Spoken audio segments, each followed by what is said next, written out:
Biden has totally lost control of the Israel situation. He has abandoned Israel. He's totally abandoned Israel. And frankly, you know, he's a low IQ individual. He has no idea where he is and who he's supporting. He doesn't know if he's supporting the Palestinians, but he knows one thing. He is not supporting Israel. He has abandoned Israel. And any Jewish person that votes for a Democrat or votes for Biden should have their head examined.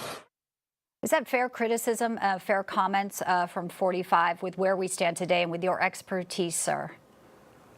No, I don't think it's a fair comment, but I think some serious mistakes have been made from the very beginning of this.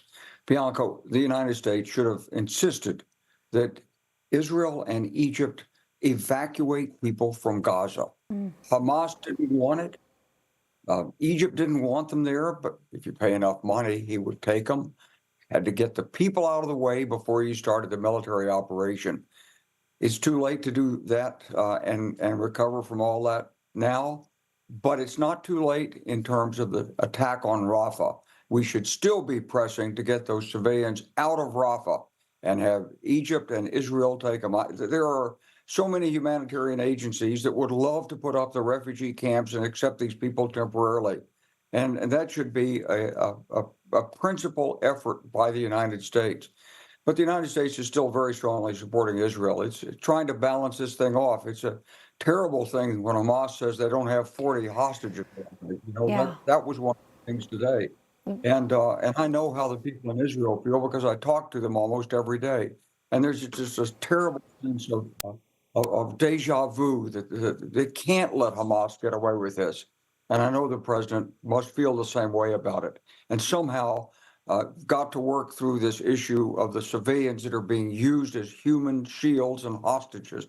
The Palestinian civilians used that way by Hamas. If we can talk for a moment about Ukraine as well, as you say, mistakes have been made, and some people say there were mistakes and comments made. Maybe it all started with the botched withdrawal of Afghanistan, the words minor incursion that may have encouraged Putin to think he could go in and take Ukraine. And you've really been on the record of saying things like, you think Putin will stop when he thinks that he won't be able to continue on.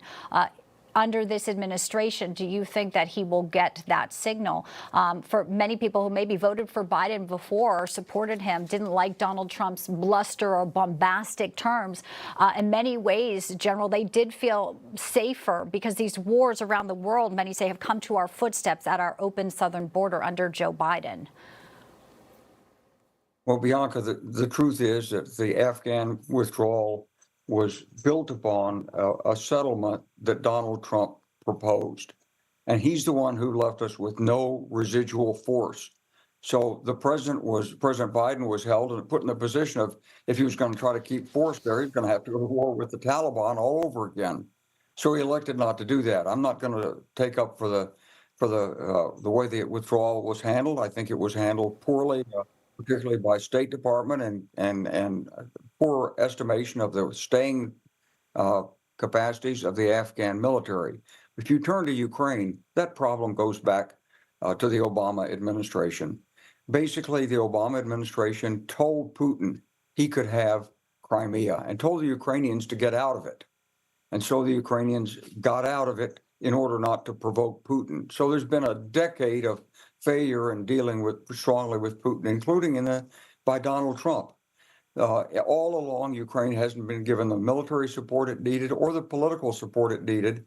And even today, we don't have a strong commitment to the fact that Ukraine must eject Russian forces from all of Ukraine, including Crimea. That's the only possible condition for peace in the region.